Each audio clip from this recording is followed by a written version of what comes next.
In a world where success often comes with silence, where power builds walls higher than the heart can reach, a man named Ethan Caldwell stood at the top, wealthy, brilliant, untouchable, until one ordinary morning, a simple mistake changed everything. He walked into the wrong room and met her, Clara Jensen, the new secretary, full of quiet strength and unshakable grace. Two strangers, bound by nothing but an awkward moment, and a destiny neither of them could see coming.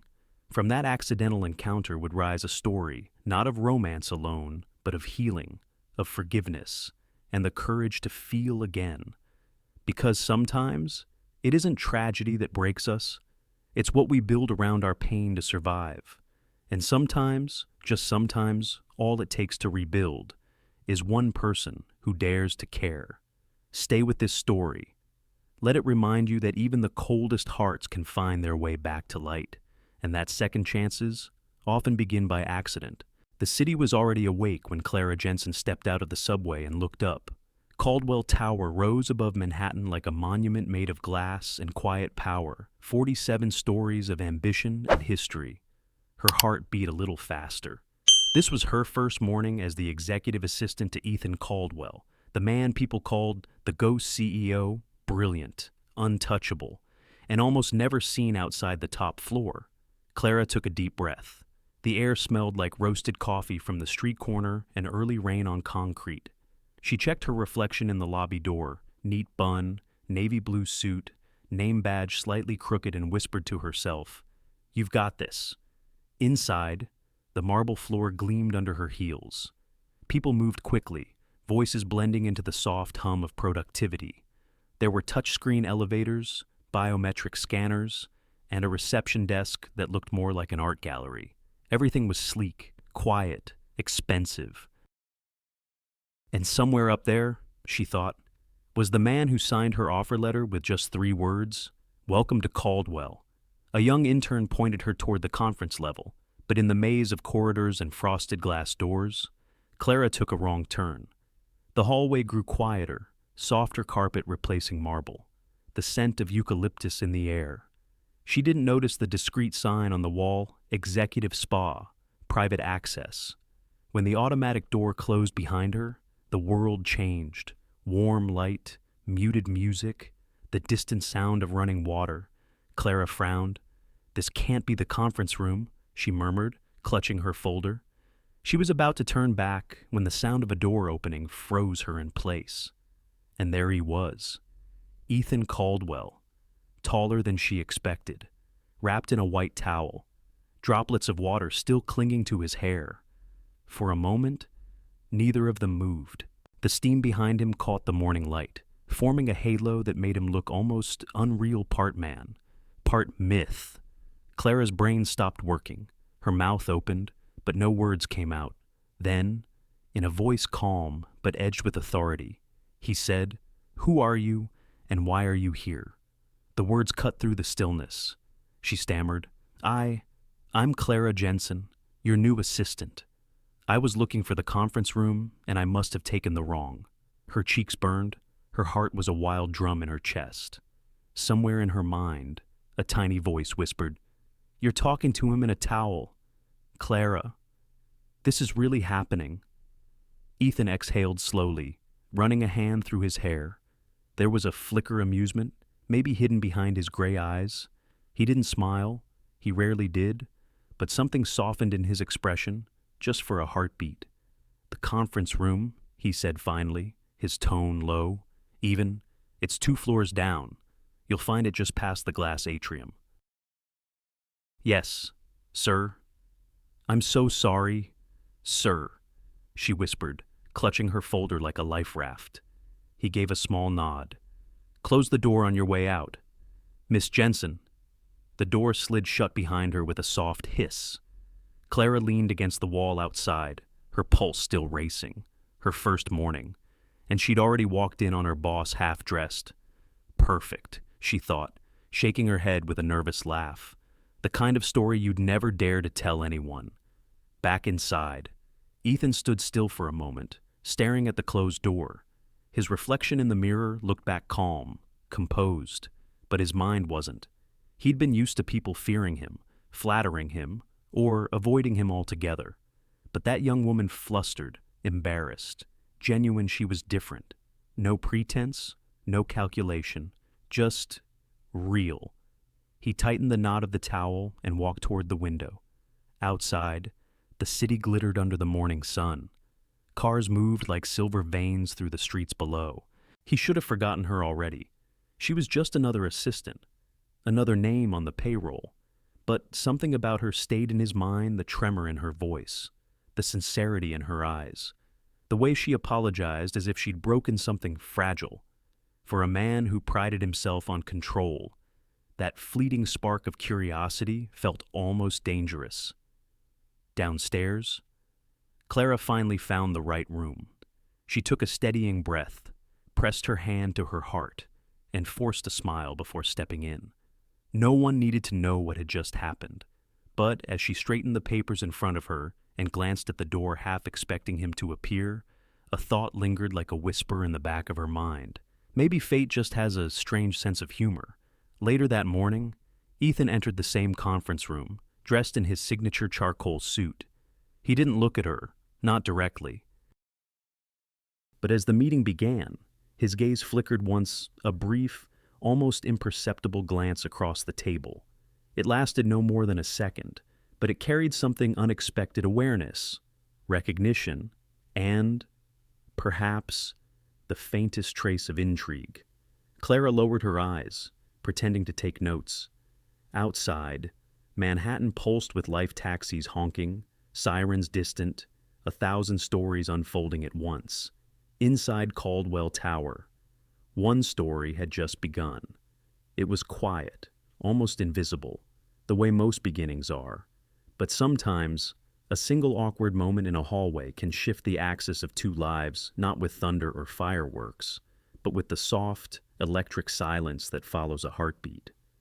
And when the meeting ended, Ethan's eyes lingered on Clara, just a moment too long, curious, cautious, and maybe, though he wouldn't admit it yet, changed. The morning after that awkward encounter came too soon. Manhattan woke again with its usual rhythm: car horns, hurried footsteps, and the faint aroma of roasted beans drifting from the corner cafe. Inside Caldwell Tower, everything gleamed with order and precision. But for Clara Jensen, the air felt a little heavier, a little sharper. Every time she caught her reflection in the elevator doors, the memory of that spa incident flickered back like a bad sitcom rerun. She tried to laugh at herself, but deep down, she hoped desperately that her new boss had already forgotten. He hadn't. Ethan Caldwell stepped into the office that morning with the calm assurance of a man used to control, perfectly tailored suit, cufflinks that caught the morning light, expression unreadable. If anyone noticed a change in him, they didn't mention it. He was still the CEO. Everyone knew brilliant, distant, impossible to read. And if he remembered his first meeting with his new assistant, he gave no sign. When Clara entered his office with her notebook and trembling smile, Ethan merely nodded. "Good morning, Miss Jensen," he said, his tone even polite and colder than glass. She tried to steady her breath. "Good morning, Mr. Caldwell. Your schedule for today," he interrupted, without looking up. "Add a client briefing at 10, review the quarterly reports by noon, and prepare my notes for the board presentation. I'll need them printed, not emailed." She blinked. "Yes, sir. Of course. By noon." Clara had already sprinted between floors, deciphered a dozen spreadsheets, and navigated a maze of office politics she barely understood. The executive floor was its own world: polished voices, designer heels clicking on tile, and conversations that carried just enough warmth to hide ambition. During the coffee break, she listened as coworkers discussed weekend getaways and the latest news from Wall Street. No one mentioned Ethan Caldwell. In a building that bore his name, his silence ruled every corner. At her desk, Clara sipped lukewarm coffee and stared at the Manhattan skyline through the window. Below, yellow cabs weaved through traffic, tiny as toys. Up here, everything felt still almost too still. Her fingers moved quickly over the keyboard, the soft rhythm of typing blending with the distant hum of printers and ringing phones. Somewhere, a floor below, someone laughed. It sounded foreign, like a reminder that life existed outside the corporate walls. Ethan watched from behind his glass office door. She didn't know he was watching. He noticed the way she organized chaos post-it notes perfectly aligned, color-coded folders, phone calls handled with calm precision. She made efficiency look effortless. And yet, he told himself, professionalism was the minimum. He wanted to see how far she could go, how she would handle the pressure. So, he gave her more. "Miss Jensen," he called as she passed by his office. "Yes, Mr. Caldwell. I need the financial reports from the Zurich branch compiled and summarized by 6 p.m. You'll find them in the shared drive. They're extensive." He didn't look up from his computer, but the faintest curve of his lips suggested he knew exactly how impossible the task sounded.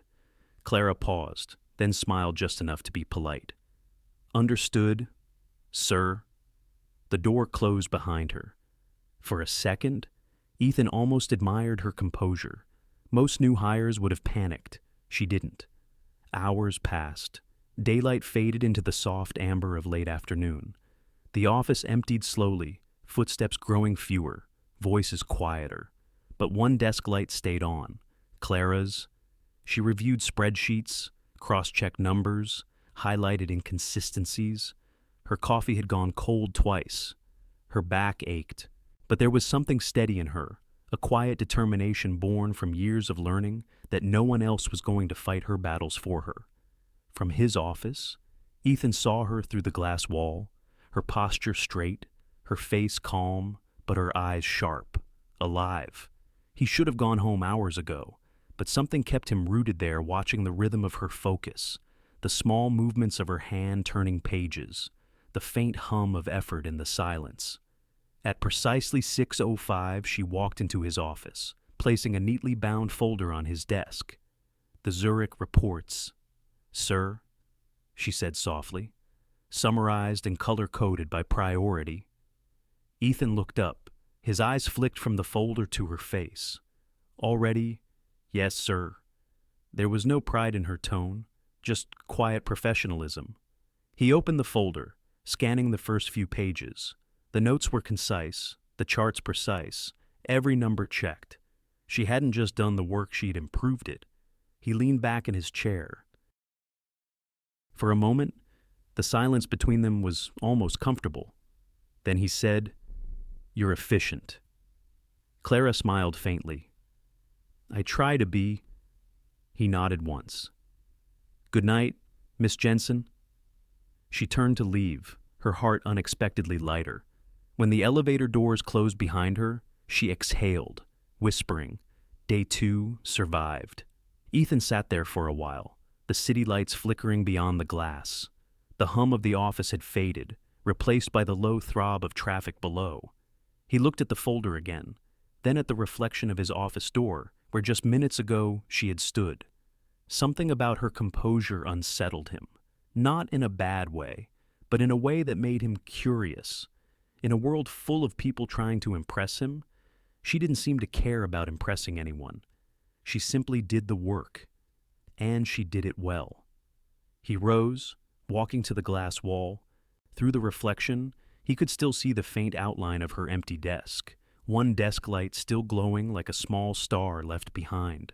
He folded his arms, his jaw tightening slightly, not from irritation, but from something he couldn't name. Perhaps intrigue, perhaps recognition. "Not simple at all," he murmured under his breath. Then he turned off the light, leaving the office in quiet shadow. Outside, the city pulsed with life, endless, bright, unfeeling. But inside Caldwell Tower, something subtle had begun to shift, a small, unspoken current between two souls who hadn't planned to collide, yet somehow already had. The following week unfolded like a test she hadn't signed up for. Deadlines came in waves, each one sharper than the last. And though Ethan Caldwell never said it aloud, Clara Jensen could feel it. He was testing her. watching how far she would bend before she broke. After that late night when she'd delivered the Zurich report, something had shifted. Ethan's politeness remained intact, but his requests grew heavier, faster, more complex. Morning emails arrived before sunrise. Meetings stretched long past dusk. It wasn't hostility, not quite. It was precision, pressure, a quiet challenge disguised as professionalism. Clara didn't complain. She had worked for difficult men before, arrogant ones, careless ones, men who believed leadership was measured by volume. But Ethan was different. His silence carried weight. Every word he chose had purpose, like a surgeon with a scalpel. Still, there were moments she caught something in his tone, curiosity. Perhaps, as if each impossible task was less about testing her limits and more about understanding what drove her to exceed them. By Thursday, the office lights had begun to blur into one long stretch of white. Outside, Manhattan glittered in its late-night armor. Inside, Clara's desk was a battlefield of reports, coffee cups, and sticky notes. Her fingers ached, her eyes burned, but she kept typing, the rhythmic clatter of the keyboard like a heartbeat against the silence. At midnight, she leaned back, rubbing her temples. Her reflection stared back at her in the dark glass window, tired, determined, alive. Her mind drifted, uninvited, to a memory. Her father's workshop in upstate New York, the smell of cedar and engine oil, the way he'd say, "You don't quit because it's hard, kiddo. You quit when it's meaningless." He'd passed away 2 winters ago. And still, his voice lingered like a compass in the fog. Clara smiled faintly. "Meaning," she whispered to the empty room, "is the one thing I won't lose." Then she picked up her pen and kept going. Across the building, on the 47th floor, Ethan Caldwell was still awake too. The city sprawled beneath him, a field of golden lights and restless dreams. He stood by the window, jacket draped over his chair, sleeves rolled up, tie loosened. He told himself he stayed this late because the company demanded it, but his eyes had drifted, more than once, to the small security feed in the corner of his office, the one that showed the executive floor below. He didn't intend to watch, yet there she was, still working, still moving, long after everyone else had gone home. He turned away, unsettled by something he couldn't quite name. He had designed his life around control, every project, every partnership, every emotion carefully measured. But this woman's persistence, her quiet fire, disrupted that balance. She didn't seek approval. She didn't try to impress him. She simply did the work, and did it well. And that, somehow, was far more dangerous. The next morning, Clara arrived at her desk with her usual smile, a thermos of coffee in hand. Ethan passed by her cubicle without a word, but his gaze flicked briefly toward the stack of completed files on her desk. Every deadline met, every report flawless. "Morning, Mr. Caldwell," she said gently. He paused. "Morning, Miss Jensen." Then, as if the words cost him something, he added, "Good work on the client summary." Her lips curved. "Thank you, sir." For a man who built walls of glass in silence, it was a small crack, but a real one. By noon, the day had swallowed them both whole again. The rhythm of the office pulsed with the sound of typing, printers, footsteps, and the soft murmur of phones. A client from Chicago arrived unexpectedly, and Ethan called Clara into his office to take notes. Her handwriting was quick, her questions sharp, more than once. Ethan caught himself watching her hands move steady, deliberate, without hesitation. When she caught his glance, he looked away too quickly. He didn't like being seen in moments of distraction. He wasn't used to it. That evening, the sky turned the color of copper and smoke. The day's meetings had drained everyone. The corridors were empty, the air heavy with fatigue. Clara gathered her things, finally ready to leave. But as she stepped into the elevator, a voice called out, "Hold the door!" It was him. Ethan slipped inside, his tie undone, the scent of cedar cologne faint but distinct. For a moment, Neither spoke. The elevator doors closed with a soft chime, sealing them in a small world of silence and hum. Clara looked straight ahead. He did too, but the quiet between them wasn't awkward this time. It was charged, filled with unsaid words, half-formed thoughts, and something almost fragile. The hum of the elevator echoed like a heartbeat. She could feel his presence, calm, composed, but different somehow. His voice, when it finally came, was low, almost thoughtful. "You've been working late." She turned slightly, meeting his reflection in the mirrored wall. "So have you." He gave a faint nod, lips tightening as if he wanted to say more, but didn't trust the words. The elevator stopped at the lobby. Neither moved for a second. Then Clara stepped out first, her heels clicking softly against the marble floor. "Good night, Mr. Caldwell." He hesitated, then replied quietly, "Good night, Miss Jensen." As she walked away, Ethan watched her silhouette fade into the bright lights of the lobby. Something tugged at him, not attraction, not yet. It was recognition, of strength, of loneliness, of something deeply human he hadn't allowed himself to feel in years.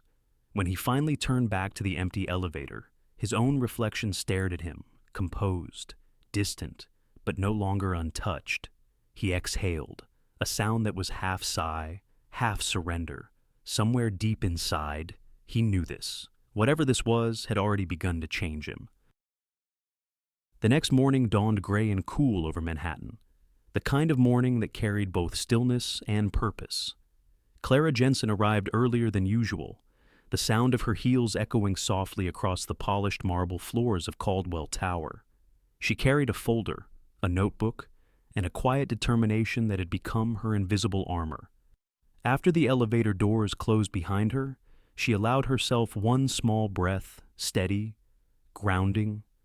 Last night's silent encounter in that mirrored elevator still lingered in her mind, like the aftertaste of something bittersweet. Ethan Caldwell had said almost nothing, but sometimes silence revealed more than words ever could. And today, silence would matter again, only this time. It would happen across a boardroom table. The conference room on the top floor was larger than most apartments in the city. Floor-to-ceiling windows framed a skyline wrapped in fog. A long glass table stretched down the center, polished until it reflected the morning light like water. The air buzzed with anticipation. The German delegation had just arrived, 5 impeccably dressed executives from Berlin, representing a partnership that could redefine Caldwell Industries for the next decade. Ethan stood at the head of the table, his expression calm, unreadable, the same measured posture, the same precision. But inside, his thoughts were a storm. He knew this meeting mattered financially, politically, personally. He also knew Clara would be sitting at his side, acting as translator. It was her first major test in front of the board. When she entered, dressed in charcoal gray, her hair pinned neatly back, the room seemed to pause for half a breath. She nodded politely to each of the German executives, greeting them in fluent German, her accent soft but confident.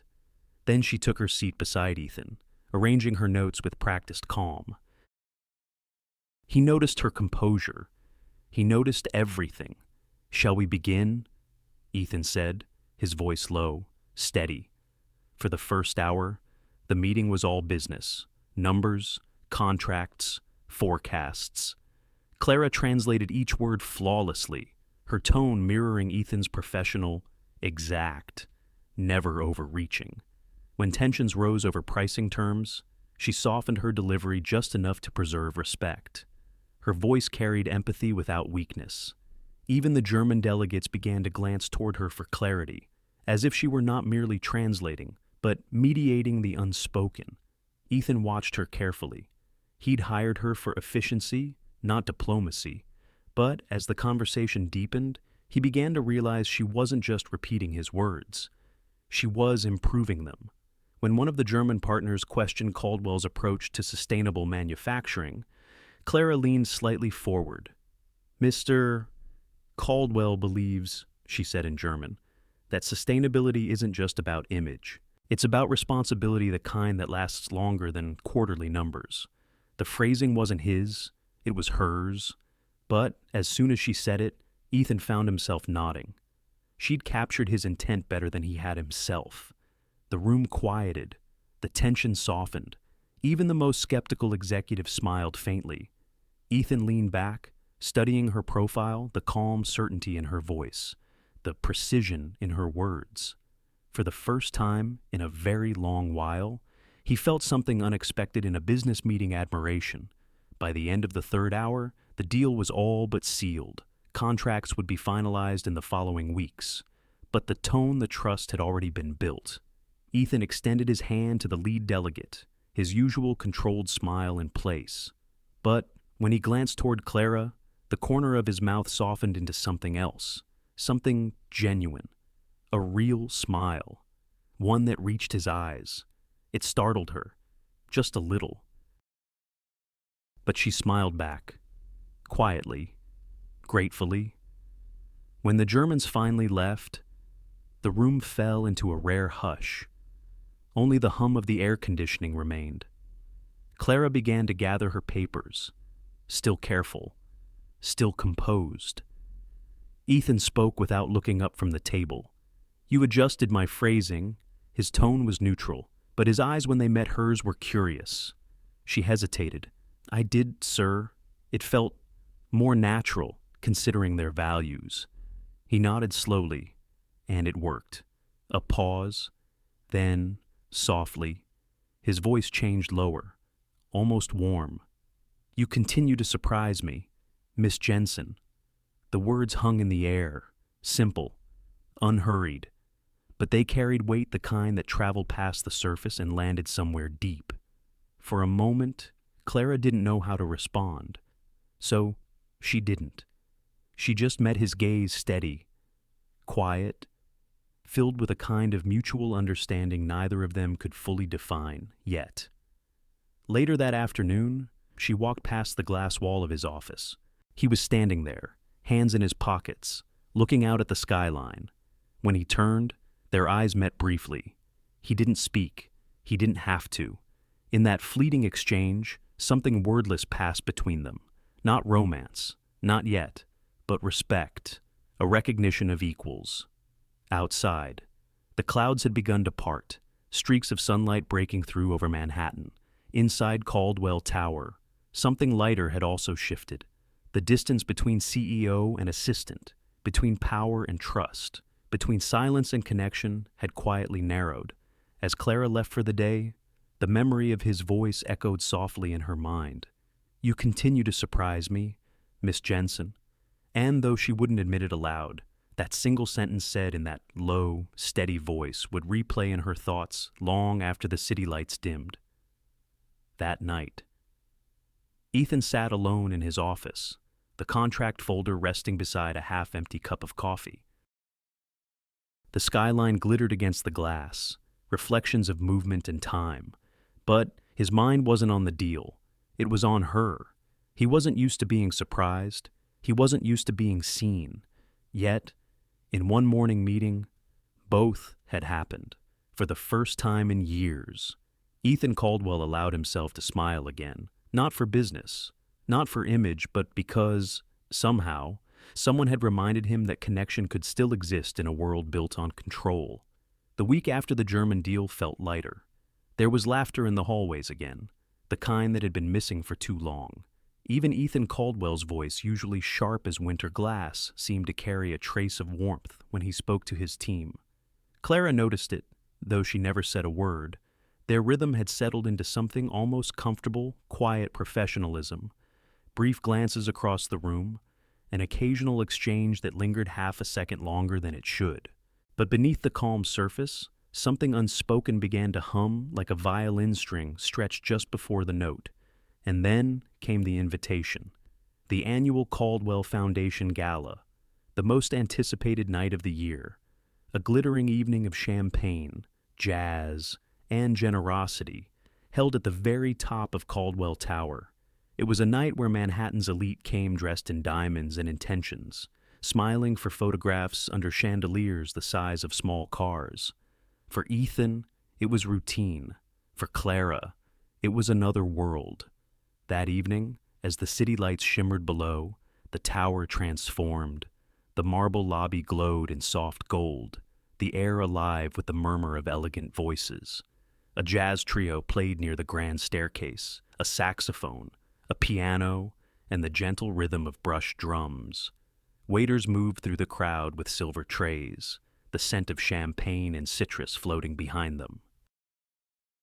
Clara stood near the balcony entrance, her navy gown simple but graceful, her hair softly curled.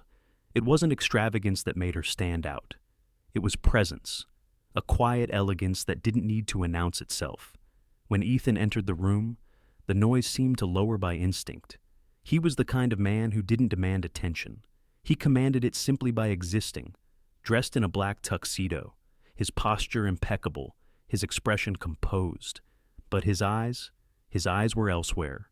He moved through the guests politely, shaking hands, offering practice smiles. But Clara noticed the small things. He didn't drink not even the champagne the hostess offered him with a laugh. He held the glass, nodded politely, then set it aside, untouched. A simple act, but one that carried weight she couldn't name. As the evening went on, laughter and music filled the space. But something about him seemed adrift, like a man standing in a room full of noise, hearing none of it. And when he quietly slipped out toward the terrace, Clara followed. The night air was cool, brushed with the scent of rain and city lights. From the balcony, Manhattan stretched endlessly glittering streets, the soft hum of traffic far below. Ethan stood near the edge, hands resting on the railing, the wind tugging gently at his hair. For a long moment, Clara said nothing. She simply stood beside him, letting the silence speak first. When she finally did, her voice was soft, careful. "Beautiful night." He nodded, eyes still fixed on the skyline. "Yes, from up here. Everything looks calm." There was a pause long enough to hear the faint echo of jazz drifting from inside. "But calm," he added quietly, "can be an illusion." She glanced at him. The light from the city reflected in his eyes, distant, haunted. "You don't enjoy these events," she said gently. He let out a low, quiet laugh, more exhale than sound. "I used to." Then, after a pause, he added, "My wife loved them. She was the one who started the foundation." The words hung in the air, fragile as glass. Clara turned toward him slowly. He had never spoken of his past before, not to her, not to anyone in the office. Even the mention of his family had always been met with silence. Ethan's gaze dropped to his hands on the railing. When she was alive, these nights meant something. We'd dance. We'd stay long after everyone left, just watching the city lights fade. His voice grew rough, quieter, but that was before the accident, before I lost them. Clara's breath caught them. He nodded once, "My wife, and our son." He swallowed, his jaw tightening. "They were everything I had." The words came out soft, cracked around the edges, the kind of grief that doesn't fade, only settles deeper. For a moment, neither of them spoke. The only sound was the hum of the city below and the faint rhythm of a saxophone playing somewhere inside. Clara felt her chest tighten, not with pity, but with understanding, because loss, in any form, recognizes itself. She stepped closer, the silk of her dress brushing lightly against his sleeve. Without thinking, she placed her hand over his, warm against cold. "You're not alone anymore," she said softly. Ethan turned his hand slightly, as if to pull away, then didn't. He let her touch remain. For a man who had spent years building walls, this simple gesture was disarming. He looked at her, then really looked, and something unspoken passed between them. Not romance, not yet, but the first fragile thread of trust. Inside, the laughter continued, the champagne flowed, and the night played on as if nothing had changed. But on that balcony, something quietly had. Clara withdrew her hand first, her voice steady, though her heart was not. "Your wife would be proud," she said. He smiled small, Weary, real, maybe, he whispered. Then, after a long pause, she would have liked you. The city wind moved around them like a sigh. For the first time in years, Ethan Caldwell didn't feel like a man standing at the top of a tower alone. And as they re-entered the glowing room together, the noise of the gala seemed a little softer, the light a little warmer. He didn't touch the champagne, but when someone passed by with 2 glasses, he accepted one and quietly handed it to her. To the future, he said simply. Clara lifted her glass. To healing. Their glasses met with a soft, delicate sound, a single note that disappeared into the music, but somehow stayed with them both. That night, as the city faded into sleep, Ethan stood once more at his window, his reflection framed by the lights below. He could still feel the warmth of her hand on his. He didn't know what it meant yet, or where it would lead, but for the first time in 5 years, the darkness didn't feel endless. It felt like the quiet just before dawn. The city was quiet the next morning, wrapped in a haze of pale sunlight and leftover dreams. From the 47th floor of Caldwell Tower, Manhattan looked almost peaceful, as if the chaos below had taken a rare breath. Inside his corner office, Ethan Caldwell stood by the window, staring at nothing in particular. His reflection looked back at him, calm, composed, and yet not quite the same man he'd been the night before. He could still feel it, the echo of her hand over his, the warmth that had lingered long after she was gone. He exhaled, slow and measured. It had been years since anyone had crossed that invisible line, the one he'd built between himself and the rest of the world. And last night, Clara Jensen had done it without even trying. That realization both moved him and terrified him. He turned from the window, adjusting the cuffs of his shirt, his motions crisp, mechanical, as if routine could save him from feeling too much. He told himself it had been nothing more than a moment of weakness, a kind gesture, a human response to an old wound. Nothing more, nothing dangerous, nothing that could cost him control. When the elevator chimed and Clara stepped into the office, the world seemed to tilt ever so slightly. She smiled, careful, polite, uncertain. "Good morning, Mr. Caldwell." Her voice was gentle, and he noticed the faint hesitation in it, the kind that said she wasn't sure which version of him she'd be meeting today. Ethan looked up from his desk, his tone clipped but professional. "Good morning, Miss Jensen. We'll need to review the post-gala reports. The foundation director wants the numbers by noon. No trace of warmth, no mention of the night before." Clara blinked, her smile faltering just enough to betray confusion. "Yes, sir," she said softly. And that was it. The hours that followed unfolded with quiet tension. The same office, the same city skyline, but the air between them felt different, colder, tighter. Every sound seemed amplified, the steady ticking of the clock, the faint hum of the air conditioning, the click of keys as Clara typed. She could feel his presence through the glass wall, distant yet near, like a storm she couldn't read. She told herself not to overthink it. Maybe it was just work. Maybe he simply wanted to maintain boundaries. Still, the memory of his voice low and rough as he'd said, they were everything I had replayed in her mind with every heartbeat. She tried to bury the thought, focusing instead on the glow of her computer screen, but questions kept slipping through the cracks of her composure. Had she crossed a line? Had her concern been mistaken for something else? Or worse, had it reminded him of a part of himself he wasn't ready to face by mid-morning? The ache behind her temples had grown into a quiet throb. She excused herself for coffee, stepping into the break room just to breathe. That's where Margaret Holt found her, the head of human resources. A woman in her late 50s with kind eyes and the quiet authority of someone who had seen every kind of heartbreak pass through the corporate halls. "Clara," Margaret said, pouring herself a cup of decaf. "You look like someone who's carrying more than just paperwork today." Clara gave a small laugh, the kind that tried to hide truth. Long night, long week. Margaret studied her for a moment. Then, softly, "Let me guess. You're learning that working with Ethan Caldwell means learning to read a man who doesn't want to be read. Clara froze. Is it that obvious? Margaret smiled faintly. Only to those of us who've been around long enough to see patterns. Ethan's complicated. He's brilliant, yes, but also a man who built walls for survival, not for pride. Clara's voice lowered. I thought maybe I crossed one. Margaret stirred her coffee slowly. Some walls aren't meant to be broken, dear. They're meant to be understood. She let the words hang, then added gently, understanding doesn't mean fixing. Sometimes, it just means standing close enough so the person inside remembers they're not forgotten. Clara's throat tightened. She nodded, silent, thoughtful.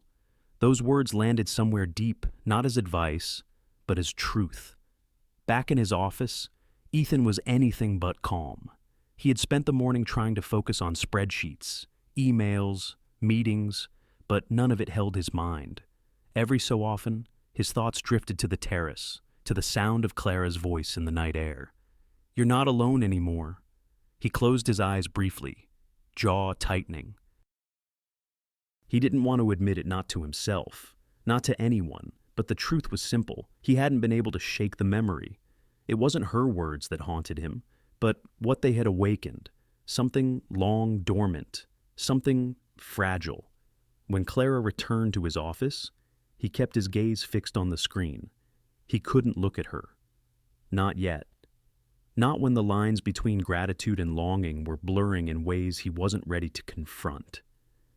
She placed a stack of papers on his desk. The foundation reports. Sir? All verified. Her tone was calm, professional, but he caught the faint tremor beneath it, the echo of last night's vulnerability still hanging in the air. He nodded once. Thank you. 2 words, nothing more. But as she turned to leave, his voice softened almost imperceptibly. Miss Jensen, she paused, hand on the door. Yes, sir. He hesitated. The words that came weren't the ones he meant to say.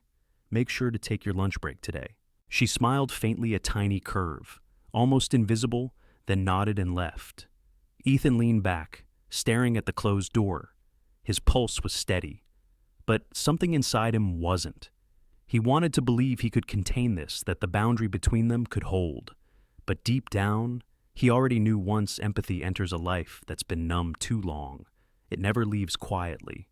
Later that evening, as the last employees left and the city lights flickered on, one by one, Clara sat alone at her desk. Margaret's words returned to her, gentle and persistent.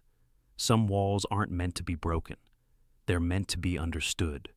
She thought of Ethan, of his distance, his restraint, his silence that said more than words ever could.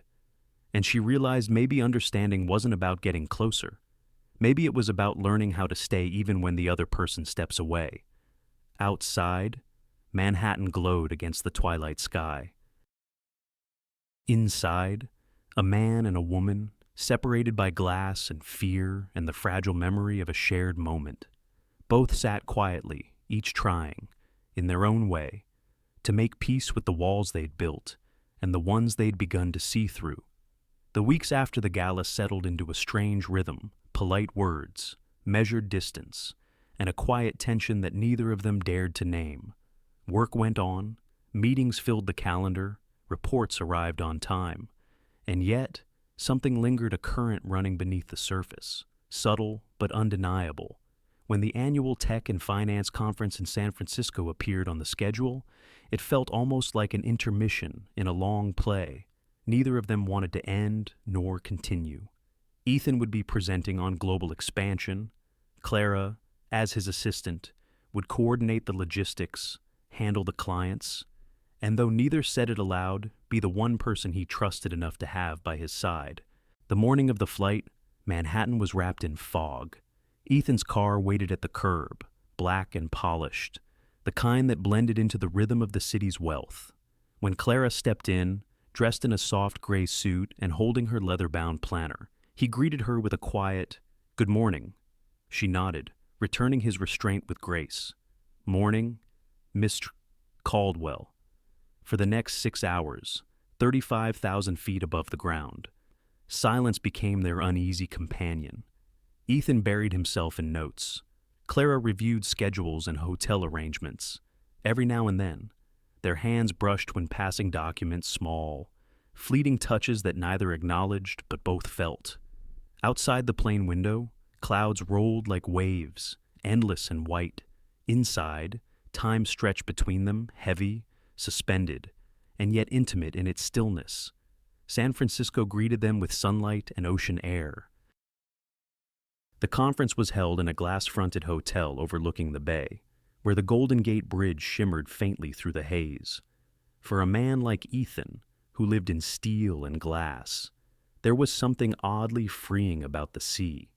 Even Clara noticed it, the way his shoulders seemed to loosen, the sharp edges of his posture softening under the California light. Their days were full meetings, panels, client dinners, a dance of formality and performance. But it was the evening that mattered. That night, after hours of negotiations, they joined a few international clients for dinner at a seaside restaurant. The sound of waves against the pier blended with soft jazz and the quiet clinking of wine glasses. Candles flickered. Conversation flowed easily. Even laughter now and then. Ethan didn't drink. Clara noticed again. Instead, he wrapped his fingers around a glass of sparkling water, the condensation glistening against his skin. When someone made a light-hearted toast, he smiled politely, but his eyes drifted toward the open window, where the Pacific shimmered beneath the moonlight. After dinner, as they walked back to the hotel, the night air carried a chill. The wind swept in from the bay, carrying salt and something else, a quiet promise of truth. Clara walked beside him, their pace unhurried, their footsteps echoing softly on the cobblestone walkway. "It's beautiful here," she said, glancing toward the horizon. Ethan nodded. "It is. It's strange cities by the ocean always feel more honest." She looked at him, surprised.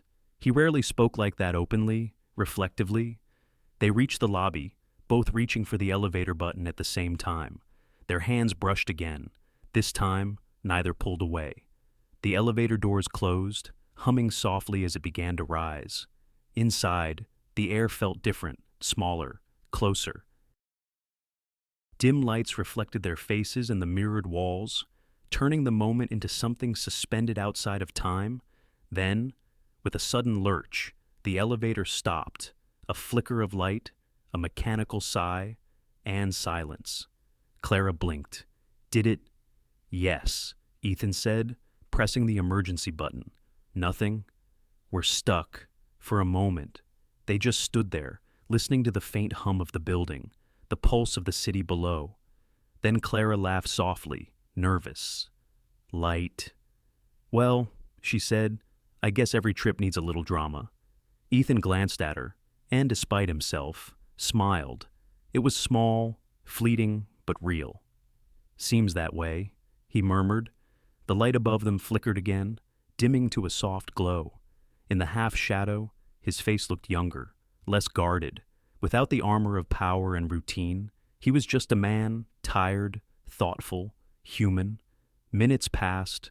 They talked about the conference, about travel, about nothing and everything. Her voice filled the silence like warmth spreading through cold air. And slowly, without planning to, he found himself speaking truths he hadn't spoken aloud in years. "I stopped feeling 5 years ago," he said suddenly, his voice quiet, raw. Clara turned toward him, her breath catching at the honesty in his tone. He didn't look at her. His eyes were fixed on the dim reflection in the metal doors.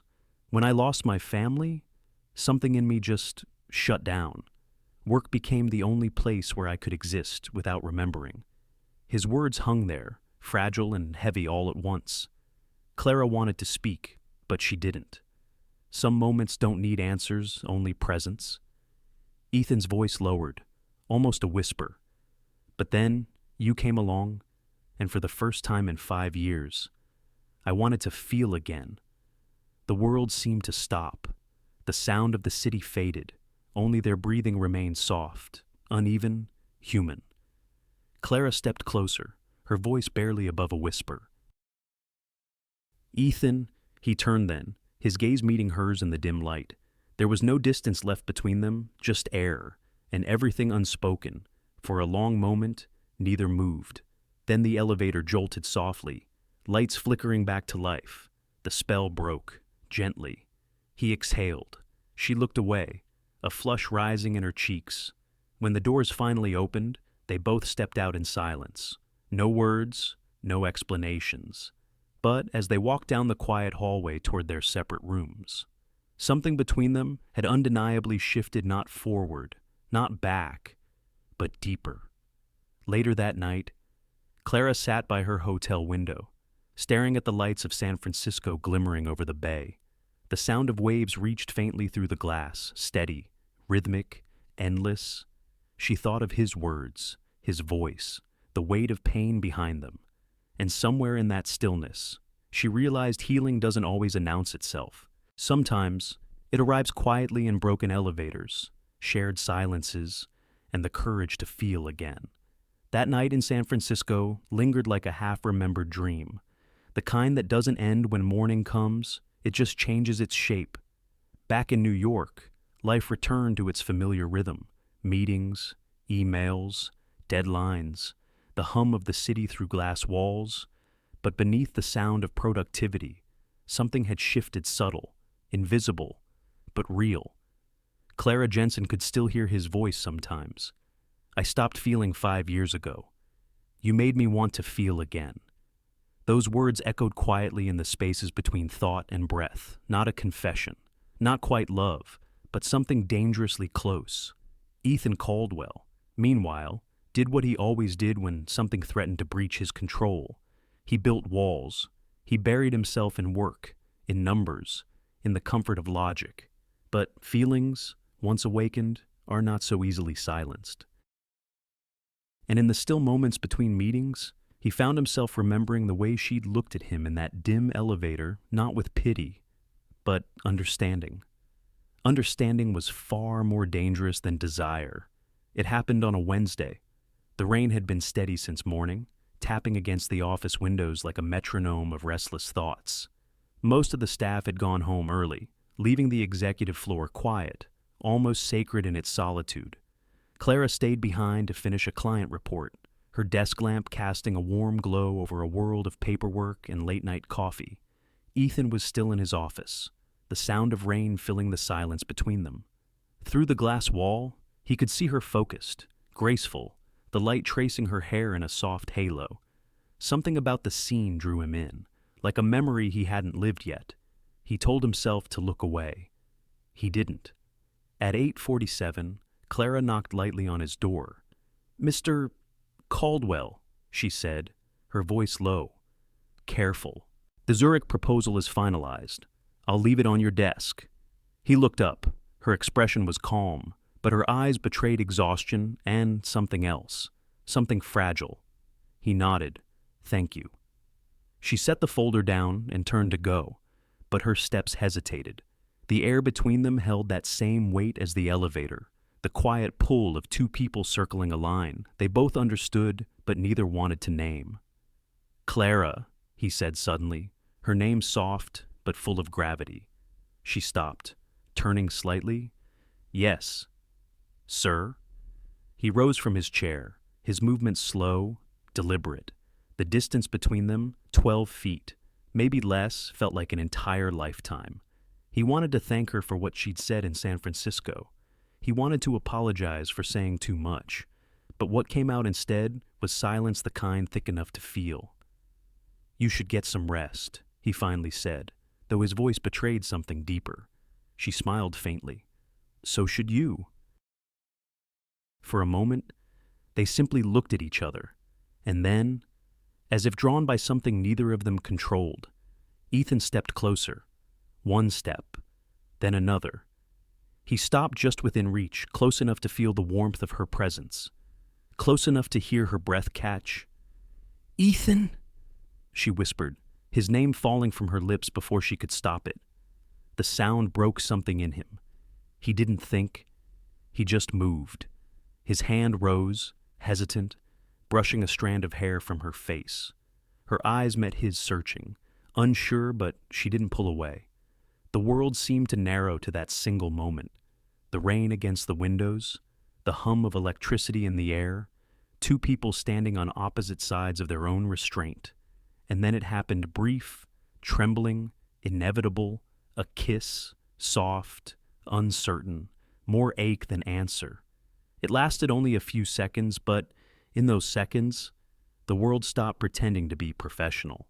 The walls, the rules, the distance, all of it blurred into something raw and painfully human. When he pulled back, Ethan's breath was unsteady. Clara stood still, her hand trembling against her side, her eyes wide, not with surprise, but with the weight of what it meant. He stepped back, a shadow crossing his face. "This can't happen," he said quietly, the words breaking like glass. His voice was calm, but his eyes, those guarded gray eyes, revealed the storm behind them. "I can't lose control." The silence that followed was worse than anger. Clara swallowed, forcing her voice steady. "I understand," but she didn't. Not really. Because understanding didn't erase the sting, it only made it quieter. She turned, her steps slow, careful. When the door clicked shut behind her, Ethan pressed his palms against the desk and closed his eyes. The next morning, the world pretended nothing had happened. The office hummed with life again. The rain had cleared. And Ethan was once more the man of order, crisp suit, steady tone, eyes unreadable. Clara kept her distance, her professionalism flawless. She greeted him politely, took notes during meetings, responded to emails, but every time he spoke, her heartbeat betrayed her, and every time he caught her reflection in the glass, he felt that same ache, the one that had no place in the world they lived in. Late that night, long after everyone had left, Ethan sat alone in his office, the city's lights flickering like restless stars. He replayed the moment again and again, each time convincing himself it had been a mistake, a lapse, a weakness. But reason could not quiet the memory of her touch, the warmth of her breath, the quiet truth in her eyes. He whispered to himself, almost angrily, "You're her employer. You're supposed to protect her, not blur the lines." And yet, his chest tightened with something deeper, guilt. Yes, but also longing. So, because for the first time in years, he had felt alive. And now, he didn't know how to unfeel it. He looked toward the door she had walked through hours before and exhaled. The sound came out rough, tired, inside his mind. Thoughts collided, slow and heavy, each one cutting into the next. She deserves better. You shouldn't have touched her, but she made you remember what it means to feel. He leaned back, covering his face with one hand, the city lights spilling across his desk like scattered memories. And in that quiet, his heart spoke what his lips never could. "I'm afraid of losing control, because I already have." The flight back to New York was quiet, too quiet. Outside the airplane window, the world unfolded in endless layers of cloud, white and cold and far too still. Clara sat by the window, staring at nothing. Ethan sat beside her, buried in his laptop, his face a perfect mask of composure. Not a word passed between them for 6 hours. Only the hum of the engines, the whisper of air, and the steady beat of two hearts pretending not to remember. What had happened in that office, that fleeting kiss, that trembling confession had been folded neatly into silence, like a page torn from a story and tucked away where no one could see it. By the time the city skyline appeared through the window, familiar, gray, and glittering, the unspoken distance between them had turned to ice. Caldwell Tower looked the same as it always had, polished, efficient, timeless, but the air inside felt different now, thinner somehow, like oxygen stretched too far. Ethan returned to work with mechanical precision. His days became an endless rhythm of meetings and phone calls, each one a shield. He spoke to Clara only when necessary, his tone clipped, formal, deliberate. To anyone watching, he was the picture of professionalism, controlled, composed, untouched. But behind that composure, something restless lived. Every time he passed her desk, he caught the faint scent of her perfume light, clean, familiar, and something inside him tightened. He told himself to focus. He told himself to forget. But memory has a way of breathing even when we try to suffocate it. Clara, for her part, matched his coldness with quiet grace. Her smile remained, polite and distant. Her voice stayed even, her tone respectful. But the warmth was gone, replaced by a calm that felt almost rehearsed. It was easier this way. She had learned long ago that when people retreat behind walls, the only thing to do is stop knocking. Still, there were moments fleeting, unguarded, when their eyes met across the glass office and something flickered: recognition, regret, and the painful knowledge that neither of them was quite the same as before. 2 weeks later, the silence broke not between them, but around them. Caldwell Industries was expanding. A new partnership was being announced, one that promised growth, opportunity, and, as the press release said, a renewed vision for the future. The man behind that vision was Nathan Cole. He arrived one brisk Monday morning, stepping out of the elevator with the confidence of someone who already belonged. Tall, mid-40s, charming in a way that seemed effortless, too effortless. Perhaps. His handshake was firm, his smile quick. He had the kind of energy that filled a room before his words did. "Ethan," he said, clapping a hand on Caldwell's shoulder. "It's been too long. Let's make something remarkable together." Ethan smiled, or at least the version of a smile that he used in business. "Nathan, welcome to Caldwell Tower." Clara watched from across the room, her instincts alert even as she kept her expression neutral. There was something about Nathan Cole's confidence that unsettled her, the way his compliments were just a little too smooth, his eyes a little too quick. He was a man who noticed everything, and Clara had learned to be cautious around people like that.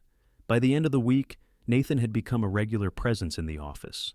He moved easily between departments, charming everyone from interns to executives.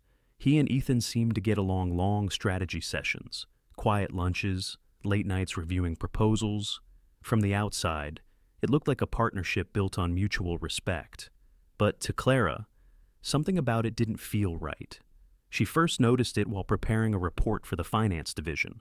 A series of contracts from Nathan's firm numbers that didn't quite add up.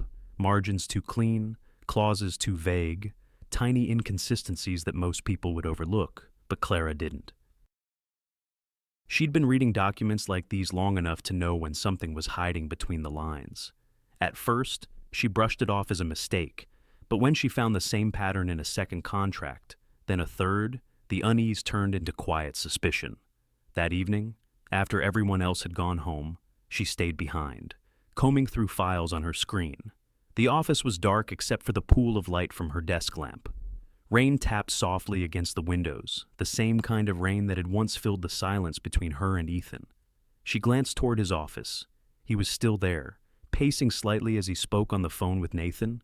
His voice was calm, confident, the voice of a man who believed in what he was building. And for the first time, Clara wondered if that trust was misplaced. When the call ended, Ethan noticed the light still on at her desk. He stepped out, stopping by her doorway. "Still here?" His voice was polite, distant, as always lately. "Yes," she said, without looking up, "just finishing the revised client files." He hesitated, then nodded.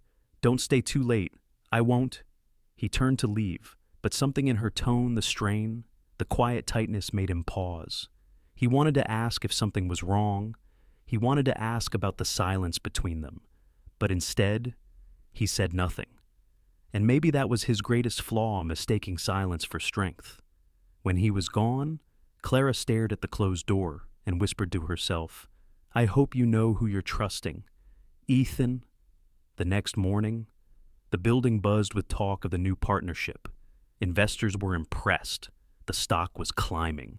And yet, beneath the glossy optimism, Clara couldn't shake the feeling that something was off. In the elevator, she stood beside Nathan Cole. He smiled at her, his tone light. "Miss Jensen, isn't it? I hear you're the one who keeps Caldwell Industries running." She returned the smile, polite but cool. "I just keep the details organized." He laughed. "Details are where the truth hides." The elevator doors opened. As he stepped out, he added over his shoulder, "See you around, Clara." The way he said her name sent a chill down her spine. She didn't know it yet, not fully, but that was the beginning. The beginning of a new game, one far more dangerous than the dance between love and restraint. Because while Ethan Caldwell was fighting his heart, Clara Jensen was about to uncover a truth that could break far more than just their silence. For days, Clara tried to convince herself that what she'd seen was nothing, a misplaced number, a typo, an oversight in the new partnership files. But even the smallest cracks can whisper truths if you're quiet enough to listen. After Nathan Cole's arrival, Caldwell Tower had taken on a different energy, faster, louder, more confident on the surface. Ethan seemed genuinely impressed by Nathan's efficiency. They met behind closed doors, exchanged late-night calls, and spoke of expansion as if the future were a promise carved in marble. And yet, something about it unsettled Clara. It wasn't jealousy. It wasn't even mistrust, not yet. It was instinct. That quiet inner voice that wakes you in the middle of the night and won't let you go back to sleep. One evening, long after the office had emptied, Clara sat alone under the glow of her desk lamp. The city outside was a blur of light and rain. The sound of it, steady, soft, relentless, matched the rhythm of her thoughts. On her screen glowed a folder labeled Cole Financial Holdings, Contracts 2016-2020. She clicked it open. Page after page of agreements, coded phrases, and obscure financial routes filled the screen. At first, nothing stood out.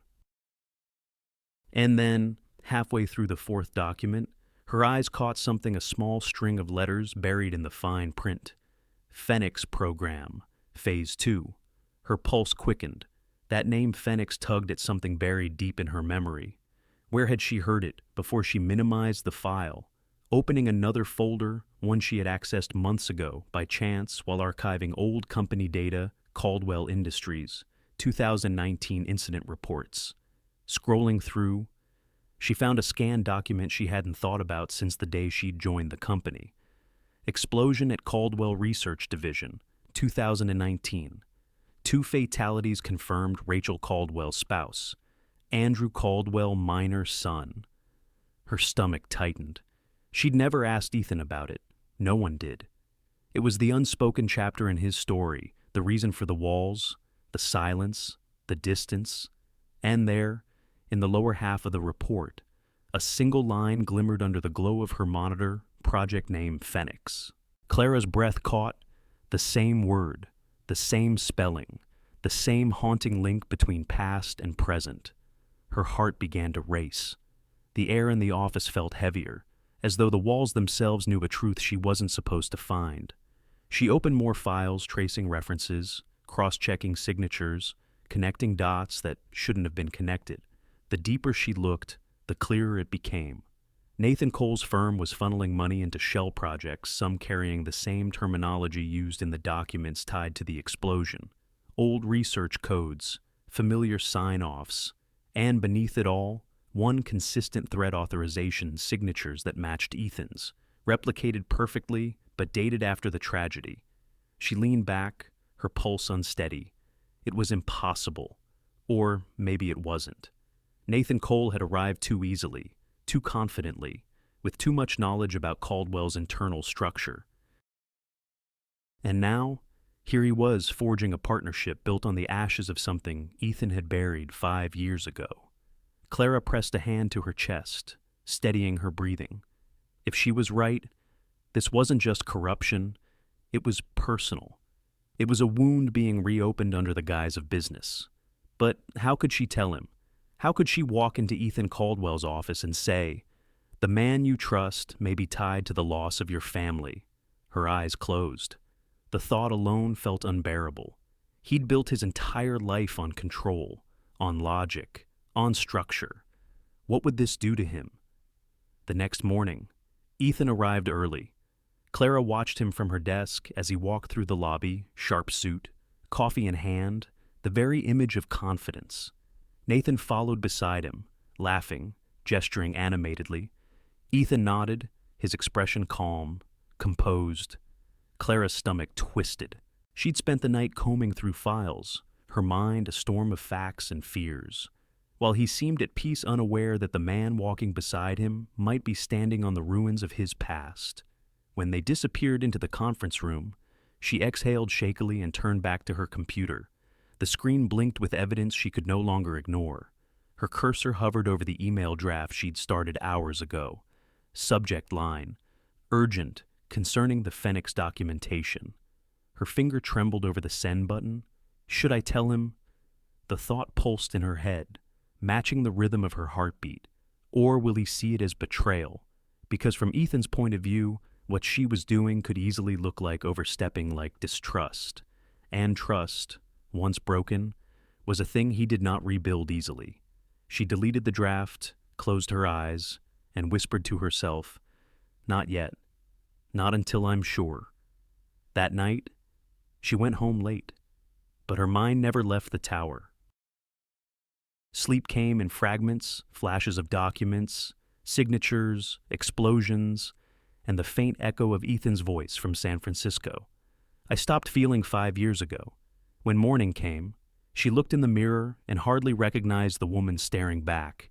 Tired eyes, tight jaw, determined. She made herself a promise. If there was truth buried in those files, she would find it. Not to prove anything, not to win his trust, but because sometimes caring about someone means protecting them, even from what they refuse to see. Back at the office, she slipped into the archives again, downloading encrypted files, saving them to a flash drive. The tension in her chest felt like a drumbeat, steady, unrelenting. She was in deep now, too deep to turn back. In the quiet hum of the building, she heard the elevator open behind her, a familiar rhythm of footsteps. Ethan's voice, low and even, echoed faintly down the hall, and for a fleeting second, she wished she could tell him everything. But secrets, once spoken, have a way of changing everything they touch. So, she stayed silent. For now. As she closed the final folder, the faint reflection of her face on the monitor seemed to whisper a truth she didn't want to face. Sometimes, the past doesn't haunt us from behind. Sometimes, it waits ahead disguised as the future. For 3 nights, Clara didn't sleep. Every time she closed her eyes, she saw the same thing, those coded phrases glowing on the screen. The word Phoenix looping through her thoughts like a heartbeat that refused to quiet. By the 4th morning, she made her choice. The truth was heavier than fear, and some truths, once known, demand to be spoken. It was a gray Tuesday when she walked into Caldwell Tower with the flash drive tucked safely inside her jacket pocket. Her reflection in the elevator door looked steady, but her hands trembled just slightly. She told herself it wasn't confrontation, it was protection. Still, she knew what she was about to do might change everything. Ethan Caldwell wasn't a man who welcomed intrusion, least of all into his past. He was in his office when she entered, sleeves rolled up, phone to his ear, speaking in the calm, deliberate tone of someone orchestrating empires. When he saw her standing there, his brow furrowed, just slightly. He held up a finger, finishing his sentence, then set the phone down. "Miss Jensen," he said, his voice controlled. "I wasn't expecting I need to talk to you," she interrupted softly, but her tone carried steel beneath it. He straightened. Something in her eyes told him this wasn't a routine update. "Is everything all right?" She hesitated, then took a breath. Not exactly. Her voice was calm, but her pulse was racing. She placed the flash drive on his desk, a small, unremarkable object that carried the weight of a storm. Ethan looked at it, then at her. "What's this information?" she said. "Something you need to see." He frowned, sitting down slowly. "Clara, if this is about Cole's contracts, it is..." The air between them tightened. "Then you should leave it to me," he said. "That's not your responsibility." Her jaw set. "With respect, sir. It became my responsibility the moment I saw what was inside those files." His expression shifted, irritation flickering across the calm surface. "You went through confidential documents. I went through the same system I've always managed for you. she said evenly. Only this time, what I found wasn't routine. Ethan stood, his voice sharpening. I trusted you to handle data, not to dig through my personal history. The word personal hung in the air, and Clara felt something twist inside her. This isn't about your history, she said quietly. It's about your future and this company's... He crossed his arms. Then say what you came to say. Her breath came slow, deliberate. I believe Nathan Cole is tied to the explosion at Caldwell Research 5 years ago. The words landed like a shock wave. Ethan froze. For a moment, he simply stared at her, the world narrowing to the sound of rain against the window. Then he laughed a low, disbelieving sound. Do you realize what you're implying? I do, she said, voice trembling but firm. I found old project codes, the same ones used in the Phoenix program. The same terminology from the day your wife and son... Stop. His voice cut through the room like thunder. He turned away, hands gripping the edge of his desk. His shoulders were rigid, his breath uneven. Don't, he said again. Softer now. Don't say their names. Clara's throat tightened, but she pressed on. Ethan, please listen. I didn't go looking for this. It found me. The codes, the dates, the forged signatures. Someone's been using your name to move funds tied to that program. And Nathan's firm is at the center of it. He turned sharply, eyes flashing. You think I don't know how this company works? You think some assistant can uncover what I've spent my life building? She met his anger with silence, not fear, but sadness. Maybe that's the problem, she said quietly. You've spent so long building walls that you don't see who's standing behind them. His breath hitched, just barely. For a man used to control, that loss of composure felt like a wound. Get out, he said, voice low but trembling.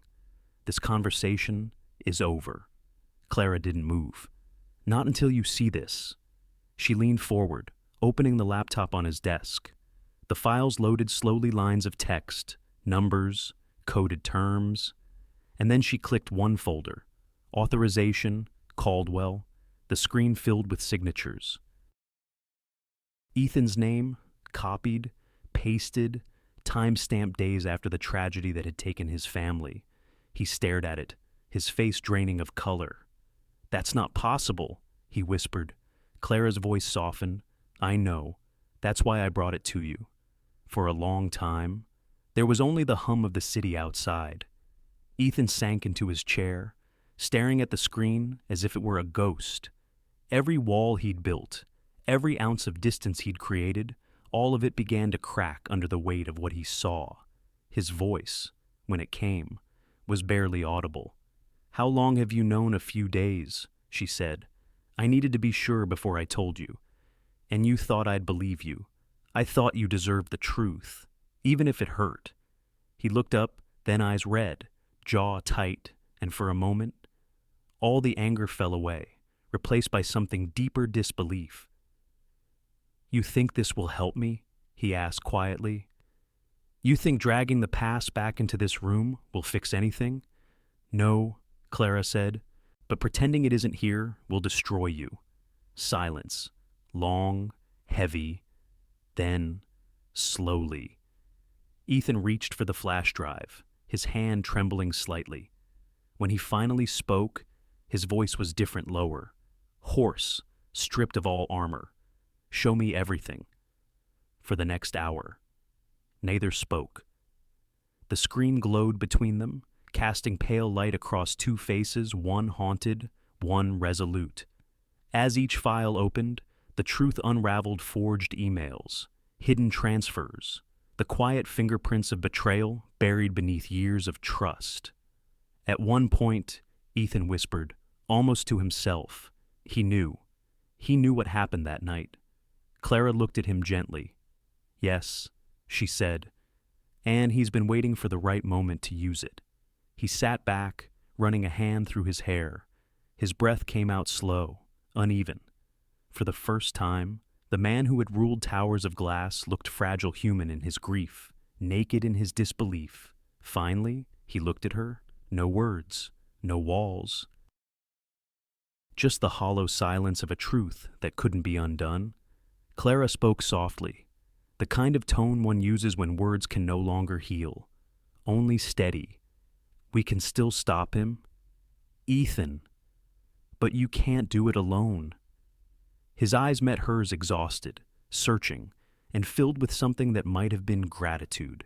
He nodded once, barely. And in that quiet moment, when the rain outside faded to stillness, the line between past and present, between pain and purpose, blurred into something new. He whispered, almost broken, I never wanted you to see this part of me.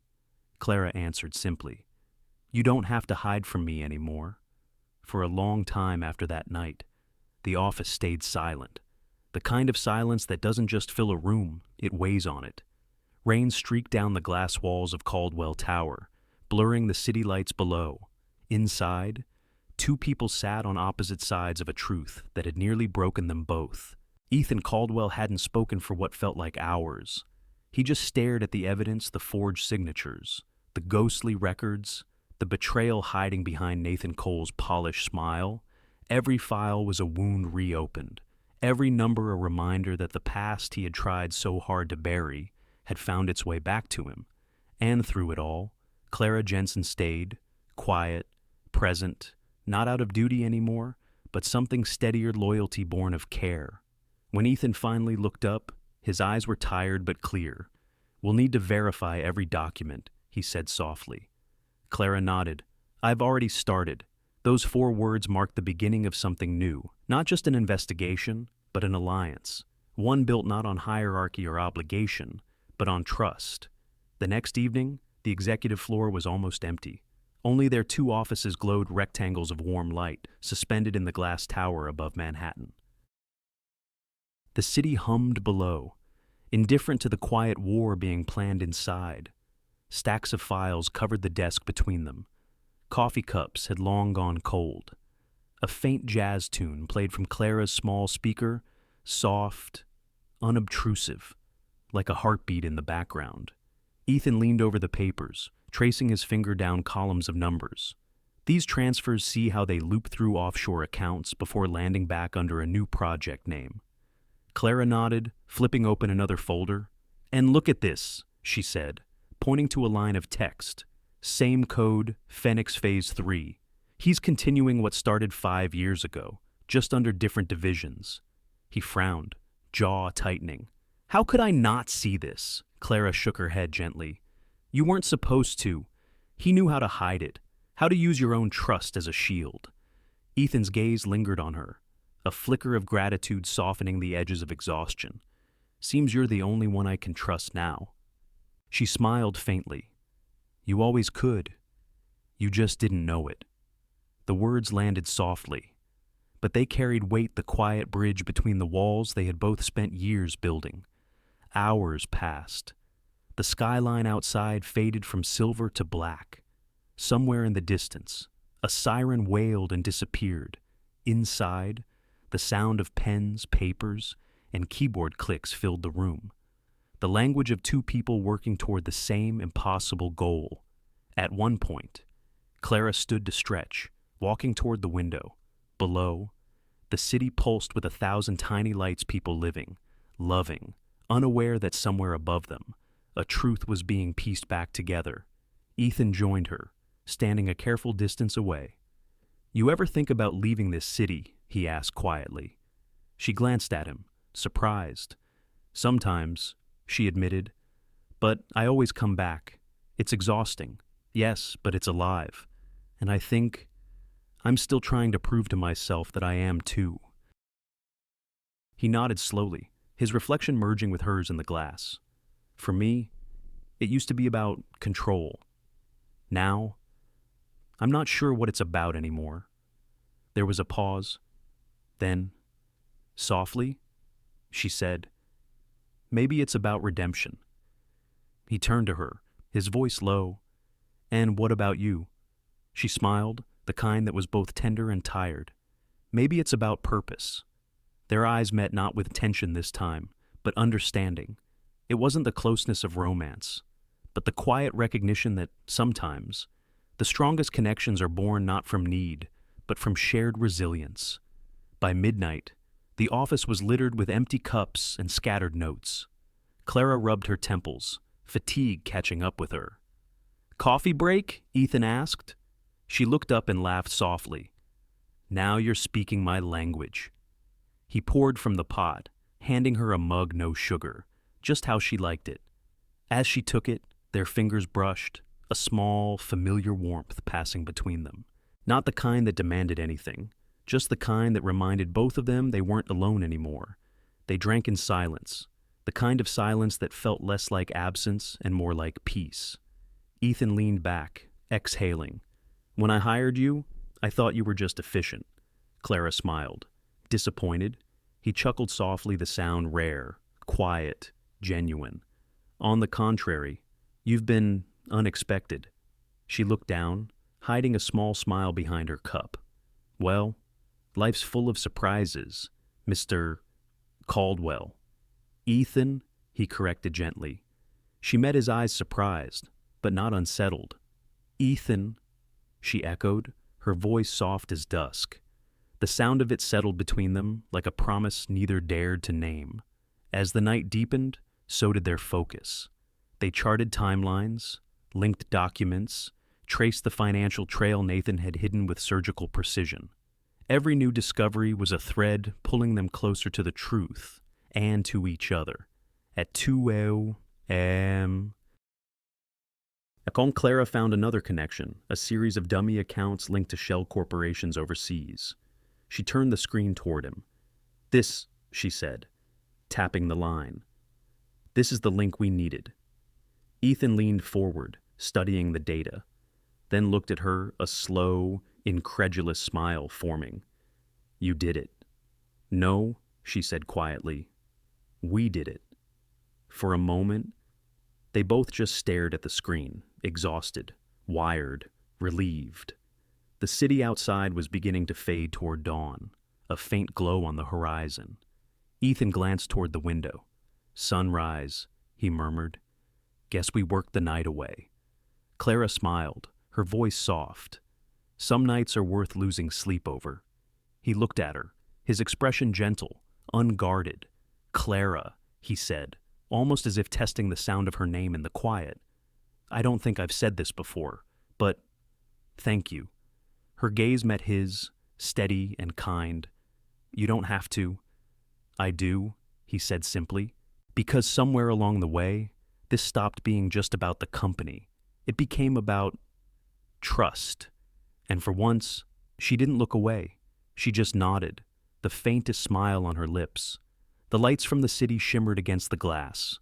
The air smelled faintly of coffee and rain. And in that moment, two people, once broken in different ways, sat side by side, rebuilding something stronger than either had expected. Not love, not yet, but the foundation of something that might just outlast both. By morning, the city had turned gold. Sunlight spilled through the glass walls of Caldwell Tower, brushing away the fatigue of the night before, but not the weight of what was coming. For the first time in weeks, Ethan Caldwell felt something sharper than exhaustion clarity. He and Clara had pieced together the truth, and now it was time to bring it into the light. Nathan Cole's web of deception stretched across continents' shell companies, forged records, falsified accounts, all built on the ruins of Ethan's past. Today, that web would unravel. The annual board meeting was set for 10 a.m. By 9:45, the executive floor buzzed with anticipation. Investors, directors, and analysts filled the glass conference room, the hum of conversation mixing with the low murmur of the press gathering outside. For most, it was a routine event, another demonstration of Caldwell Industries' dominance. But for Ethan and Clara, it was something else entirely. As she adjusted the files on the presentation table, Clara felt her pulse rise. She'd spent the past 12 hours translating every incriminating document into multiple languages: English, German, Mandarin, the languages of the company's largest investors. If Nathan had hidden the truth behind coded words, she would use language itself to expose him. Ethan stood at the head of the table, his suit immaculate, his expression calm, though, inside. Every muscle in his body felt wound tight. When Clara entered, he looked up briefly, their eyes meeting for just a moment. No words, no need. The trust between them had already been spoken in the silence of that long night. She gave a small nod. He returned it. It was enough. The meeting began. Nathan Cole was there, confident as ever, his charm polished to perfection. He greeted the shareholders with practiced ease, his tone smooth, reassuring. When he spoke of global synergy and the future of sustainable enterprise, even the board nodded approvingly. He had built his lies well, but Clara saw through every word. Ethan let him speak. Then, when Nathan paused to sip his water, Ethan stood. "Thank you, Mr. Cole," he said evenly. "Your enthusiasm for the company's future is appreciated. But before we continue, I believe there are some documents that require clarification." A ripple of confusion moved through the room.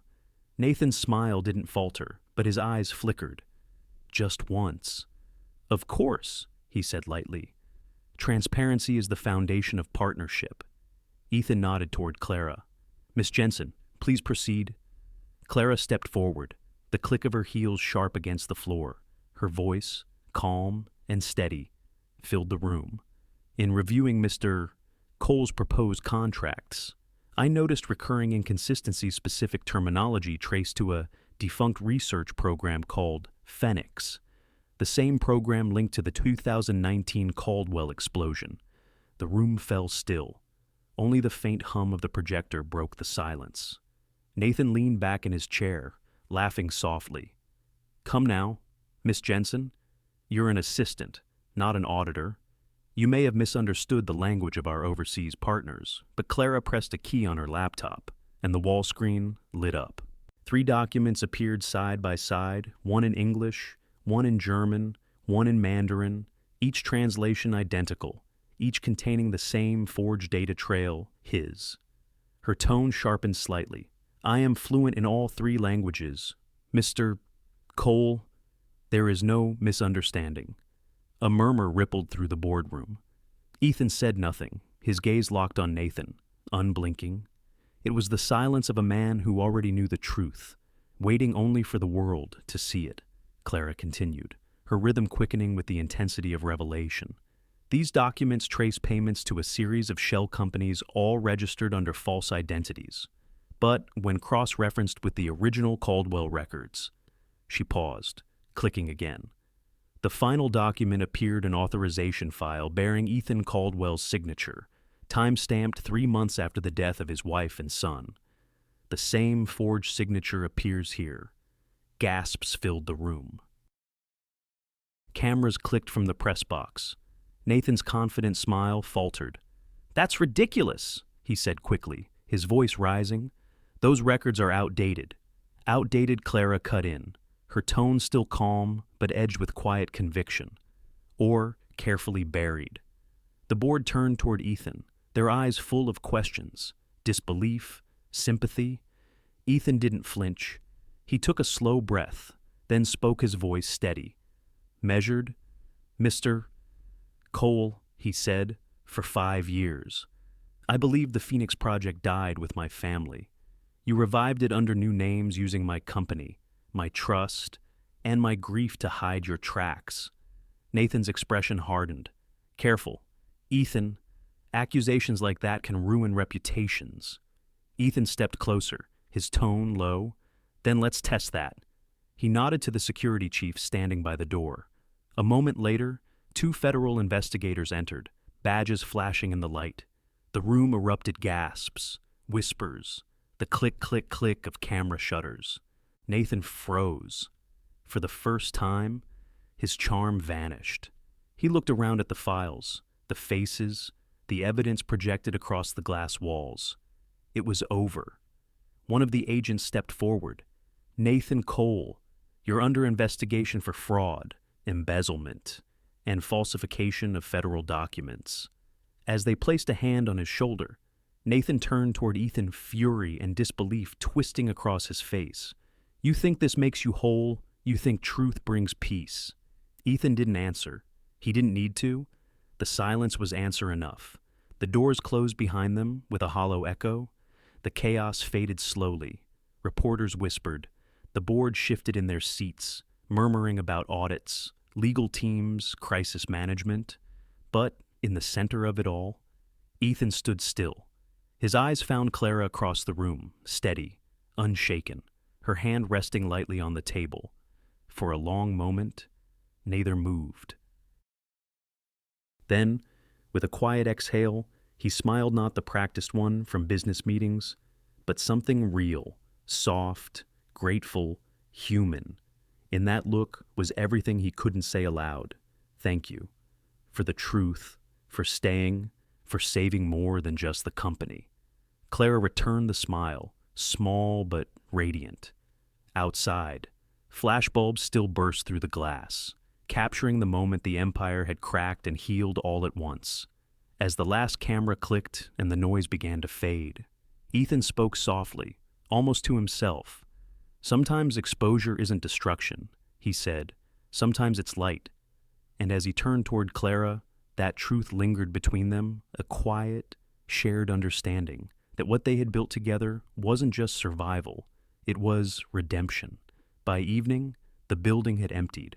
The boardroom that only hours ago buzzed with chaos now stood still, a quiet witness to the storm that had passed. Reporters had left. Security had escorted Nathan Cole away.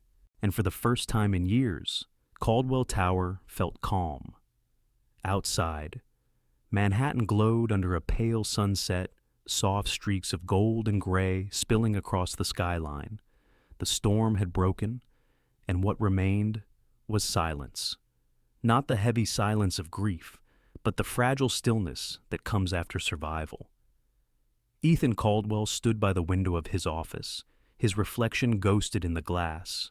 He'd faced investors, attorneys, and questions from the press. He'd watched his company, his life's work, teeter on the edge of ruin and then find its balance again. But beneath the relief was something quieter, deeper, gratitude. He thought of Clara Jensen, the calm in every chaos, the voice that had carried truth when he couldn't. She hadn't just stood beside him in that boardroom. She had anchored him, her steadiness, her courage, her quiet insistence on honesty. All of it had pulled him back from the brink.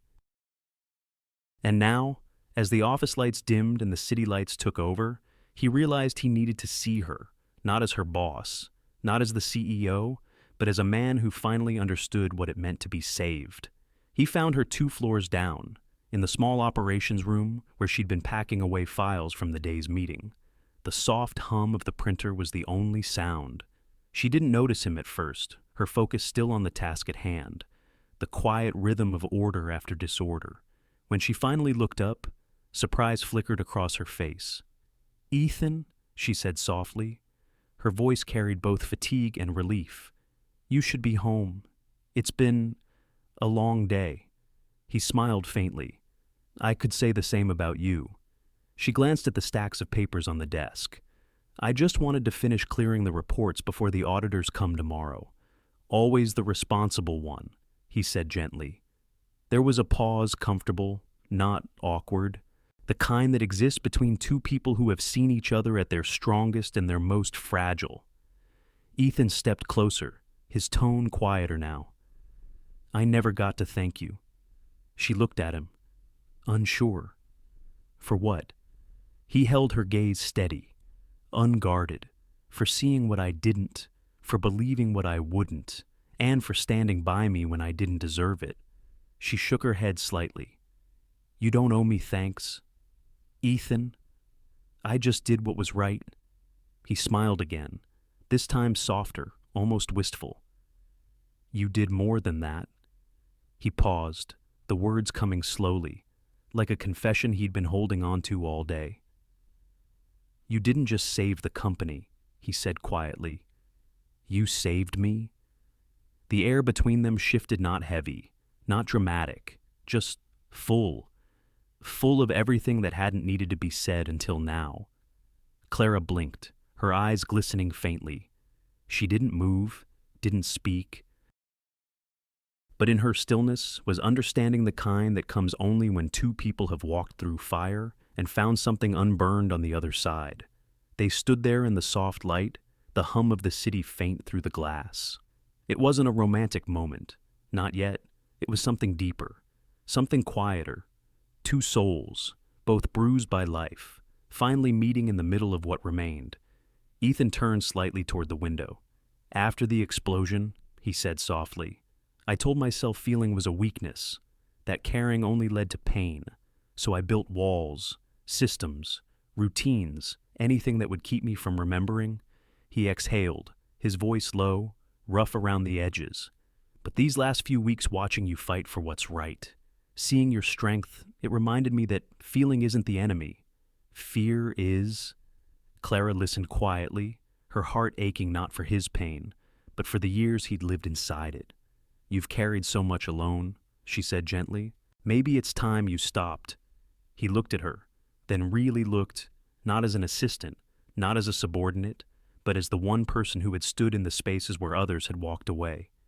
You think it's that simple? He asked, half smiling. No, she said softly, but it's possible. The office lights flickered once, signaling the end of the workday. Outside, the city was beginning its nightly transformation. The hum of traffic, the glow of streetlights, the rhythm of lives continuing. Ethan leaned against the desk, watching her gather her things. She moved with her usual grace, methodical, calm, always grounded. But tonight, there was a new quietness to her, a kind of peace that comes only when the truth has finally been told. Clara, he said as she slipped her coat over her shoulders. She turned. Yes. Don't disappear after this, he said softly. I'm not sure I'd handle that very well. Her smile was small, gentle. I wasn't planning to. Something in him eased then, a long-held breath finally released. For the first time in years, he felt the weight of his past begin to lift, not vanish, but soften like winter giving way to spring. Later, as she walked through the lobby toward the elevator, he followed a few steps behind, keeping his distance, not out of formality, but out of quiet respect for the moment, for the way healing sometimes asks for silence more than words. When the elevator doors opened, she turned back to him once more, the faint light reflected in her eyes, warm and steady. Good night, Ethan, she said softly. He nodded. Good night, Clara. The doors closed between them with a soft sigh. Ethan stood there for a moment, his reflection shimmering in the polished marble. The tower felt different now, not just glass and ambition, but something human again, something alive. He looked out across the lobby toward the city beyond and whispered under his breath, Thank you. And though she couldn't hear it, somehow, she already knew. Outside, the wind carried the scent of rain. The streets gleamed under the glow of streetlights, and high above, in the quiet heart of Caldwell Tower, a single light remained, burning the light of a man who had finally begun to forgive himself, and of a woman who had reminded him how the storm had passed, and in its wake, what lingered wasn't destruction, it was peace. The next morning, the city woke to light rain, thin, steady, gentle. It was the kind of rain that washed more than streets. It washed away noise, hurry, and all the things that didn't matter anymore. Caldwell Tower, once a monument of glass and ego, felt different now, calmer, softer, somehow as if the walls themselves had learned how to breathe again. Clara arrived early, her umbrella dripping near the front desk, her steps echoing softly across the marble. It had been only 24 hours since the boardroom storm, but to her, it already felt like a different lifetime. The company was safe, Ethan was safe, and yet, something in her heart still lingered, a quiet ache that came not from fear, but from the fragile beauty of what they had survived together. She didn't expect to see him so soon, but when she stepped into the executive floor, Ethan was already there leaning against the glass wall of his office, watching the rain streak down the windows. He turned when he heard her footsteps. Morning, he said softly. His voice was calm, but his eyes carried that same depth she'd seen the night before, something unspoken, waiting for air. "Morning," she replied, placing her bag on the desk. For a moment, neither said anything more. The silence between them was comfortable now, like a shared language that didn't need translation. The day passed quietly. No phone calls from investors, no press inquiries, just the hum of computers, the smell of coffee, and the gentle rhythm of rain. But by late afternoon, Ethan couldn't ignore it anymore, that growing pull inside him, the one that had nothing to do with gratitude and everything to do with truth. He had spent years mastering control, shaping his life into something predictable and safe, but control, he'd learned, was no substitute for connection. And every time he looked at Clara Jensen calm, resilient, brave, he realized she had quietly become the heartbeat of everything he'd forgotten how to feel. He watched her from across the office, the way she tucked her hair behind her ear as she read, the faint crease that appeared when she was lost in thought. There was grace in her stillness, strength in her gentleness, and something about that combination, power and kindness, undid him in ways he didn't know how to explain. Finally, as the clock neared 6, he rose from his chair. "Clara," he said quietly. She looked up, a little surprised. "Yes, walk with me." She hesitated, then nodded. They ended up on the top floor, the observation deck where the city stretched endlessly below. The storm had faded into mist, leaving the skyline silver and soft. Lights flickered on across Manhattan, tiny stars rising from the ground instead of the sky. For a while, they simply stood there, side by side. No words, just the hum of the city and the distant sound of thunder fading away. Then Ethan spoke, his voice low, deliberate. "When I said you saved me," he began, "I meant it, but I left something out." Clara turned to him, her eyes searching. "What did you leave out?" He took a slow breath. "That it wasn't just your strength or your honesty. It was you." He paused, his gaze steady. "You made me remember what it feels like to care again, to trust, to hope. You made me want to be a better man, not because you asked me to, but because you believed I could be." Her heart tightened. She had heard many confessions in her life, apologies, promises, regrets, but none like this. This wasn't dramatic, it was quiet, real, the kind of truth that settles deep, where words rarely reach. "Ethan," she began softly, her voice trembling just slightly, "are you sure it's not gratitude?" He smiled, not the confident CEO smile, but something human and raw. "No," he said simply, "gratitude fades. This doesn't." The honesty in his tone left no room for doubt. It wasn't the urgency of passion that filled the air, but the stillness of recognition. Two souls that had walked through pain, loss, and truth, and found each other standing on the other side. She looked down, blinking back tears she hadn't expected. "I don't know what to say," she whispered. "You don't have to," he replied gently. "Just don't walk away." She looked up then, meeting his eyes. And in that quiet space between heartbeats, between the city's noise and the rain's hush, something inside her finally exhaled. For years, she had been the strong one, the steady one, the woman who carried others but never allowed herself to be held. And now, for the first time, she realized she didn't have to stand alone. Ethan stepped closer slowly, carefully, as if approaching a truth too sacred to rush. When he reached her, he stopped just close enough that she could feel the warmth of his breath. Neither spoke. The world seemed to narrow to that single moment, the soft hum of the city, the faint rhythm of rain, and the shared silence of two people who had finally stopped running from themselves. He lifted a hand, brushing a strand of hair from her cheek. His fingers lingered there for a moment, not possessive, not searching, just present. Then, quietly, he kissed her. It wasn't a kiss of urgency or escape. It was a confession in its own language, slow, steady, filled with trust. The kind of kiss that doesn't ignite, but heals, that doesn't demand, but listens. It said everything that words couldn't. You're safe here. I'm here. We both are. When they pulled apart, Clara's eyes shimmered. He didn't move away, just whispered, "Whatever happens next, we face it together."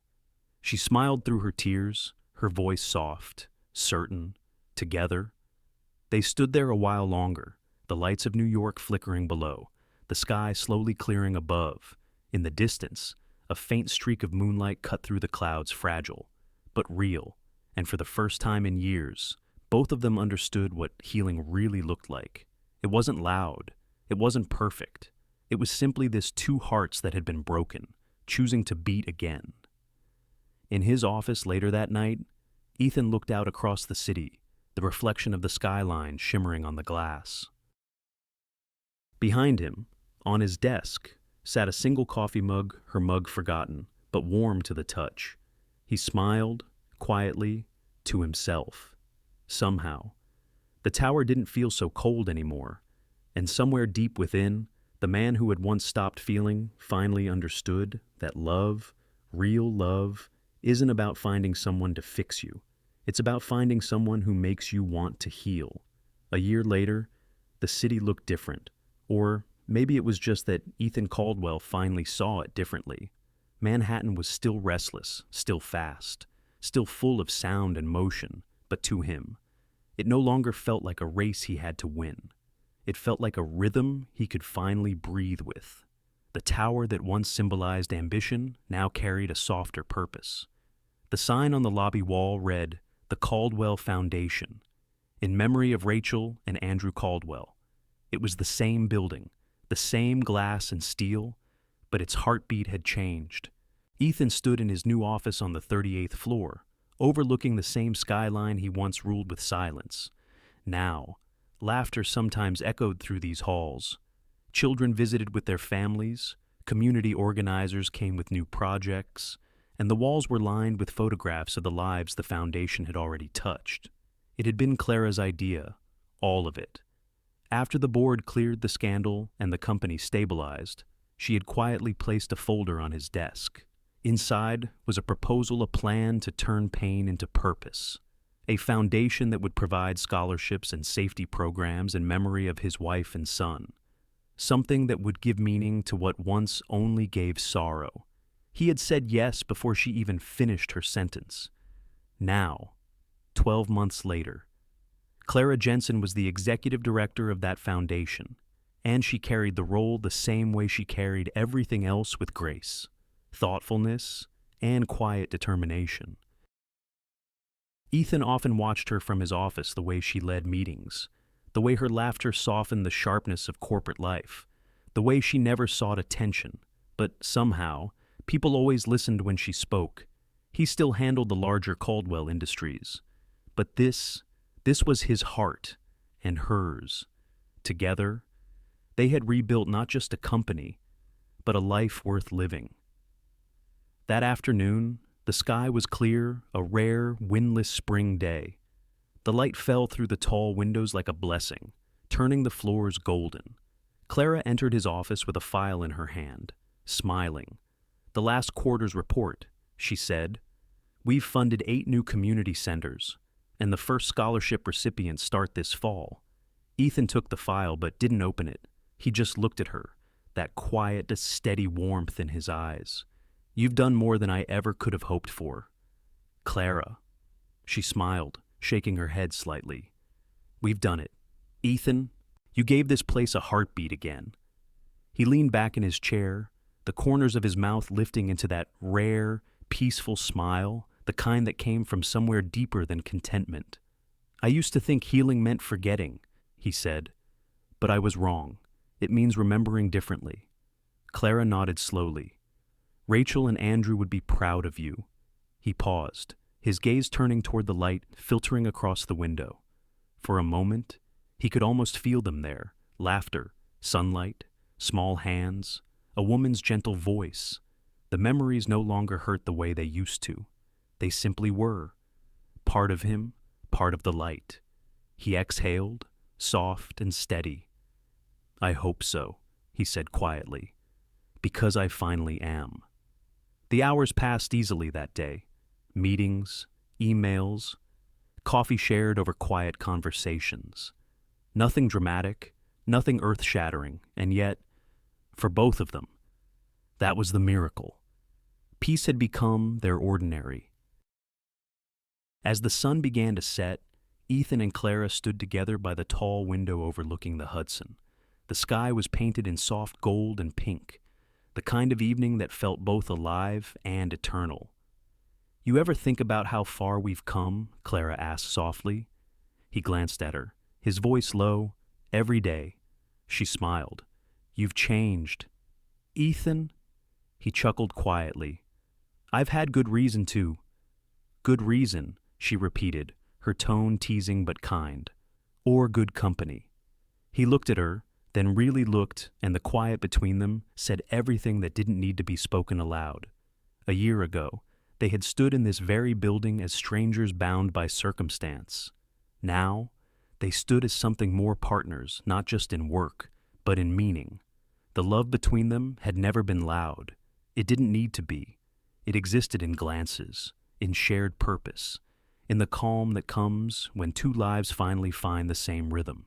As the sun lowered, Ethan lifted his coffee mug, the same one Clara had forgotten on his desk a year ago. He smiled at the memory. Do you realize, he said, that this is the first sunset in years I've actually stopped to watch? Clara's gaze softened. Then I'm glad I'm here for it. They stood side by side in the fading light, the city sprawling beneath them, loud, alive, endless, and yet, up here, it was quiet, peaceful. When the last streak of sun slipped below the horizon, Ethan turned to her and said softly, You once told me some walls aren't meant to be broken, they're meant to be understood. She nodded. I remember. Well, he said, his voice barely above a whisper, thank you for understanding mine.